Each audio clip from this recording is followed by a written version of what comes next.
दोस्तों इंग्लिश के अंदर दो टाइप की वॉइस होती है, एक एक्टिव और दूसरी पैसिव।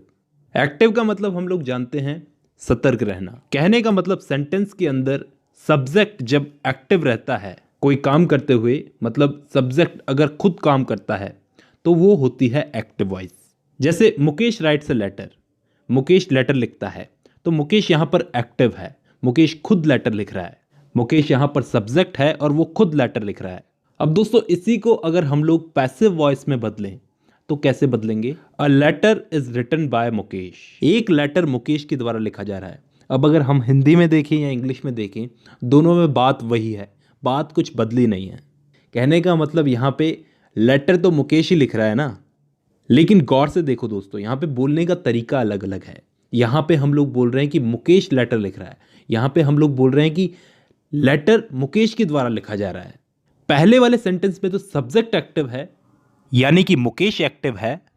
दूसरे वाले सेंटेंस के अंदर वर्ब एक्टिव है, यानी कि उसके द्वारा जो काम किया जा रहा है वो काम एक्टिव है। यही होती है दोस्तों एक्टिव वॉइस और पैसिव वॉइस। मैं उम्मीद करता हूं यहां तक कोई डाउट नहीं है। अब हम इन दोनों सेंटेंस को ध्यान से देखते हैं कि ये एक्टिव से पैसिव बना कैसे। मतलब सेंटेंस के अंदर हम लोगों ने क्या क्या चेंजेस किए जिससे ये एक्टिव वॉइस से पैसिव वॉइस बन गई। दोस्तों इस सेंटेंस में मुकेश पहले था और इस सेंटेंस में मुकेश आखिर में आ गया, और जहां पे एक लेटर था वो एक लेटर आगे आ गया।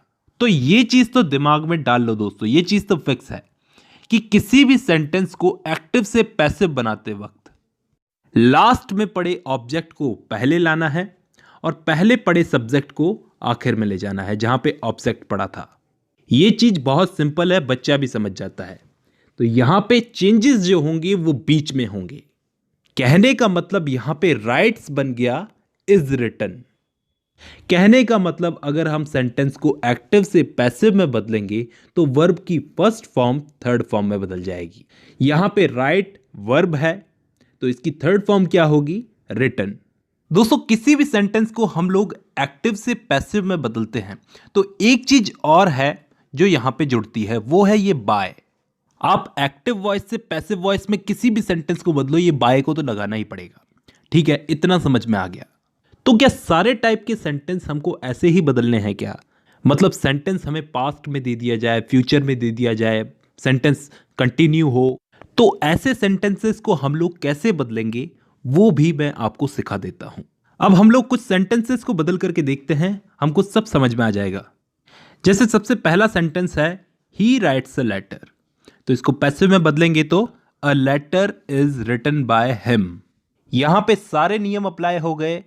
अ लेटर पहले आ गया, इज रिटन थर्ड फॉर्म भी आ गई, बाय भी आ गया, लेकिन यहां पे ही हिम बन चुका है।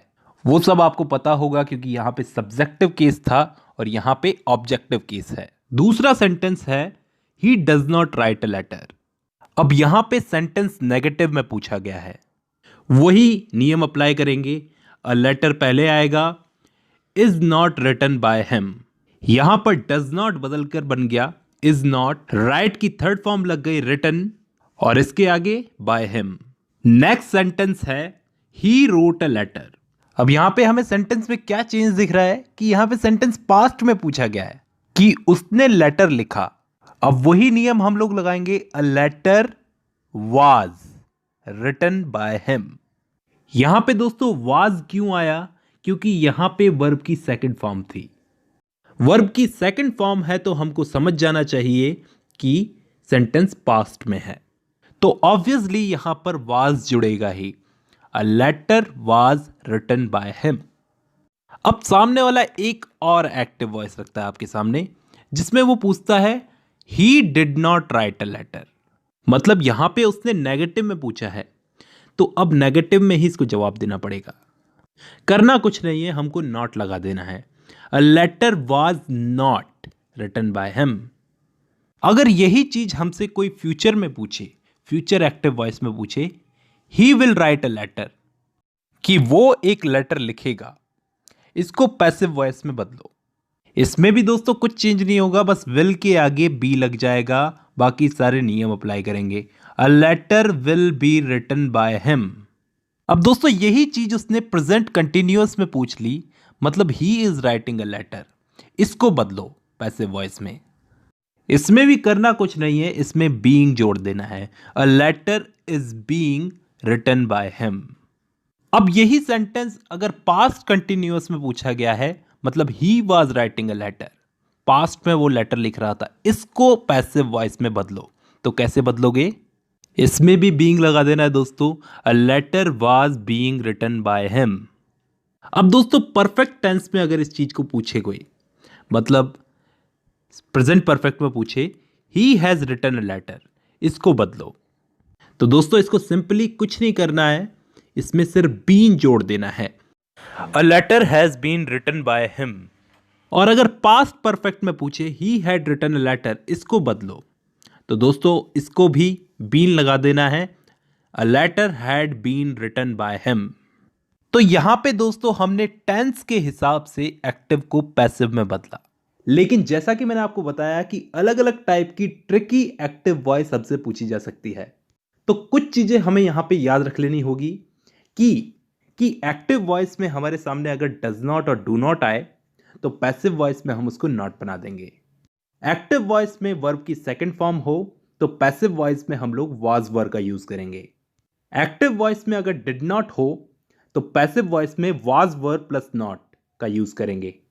एक्टिव वॉइस में अगर विल शैल या फिर कोई मॉडल हो तो पैसिव वॉइस में हम लोग विल शैल मॉडल के आगे बी लगाएंगे। एक्टिव वॉइस अगर कंटिन्यूअस में हो तो उसमें हम बीइंग लगाएंगे।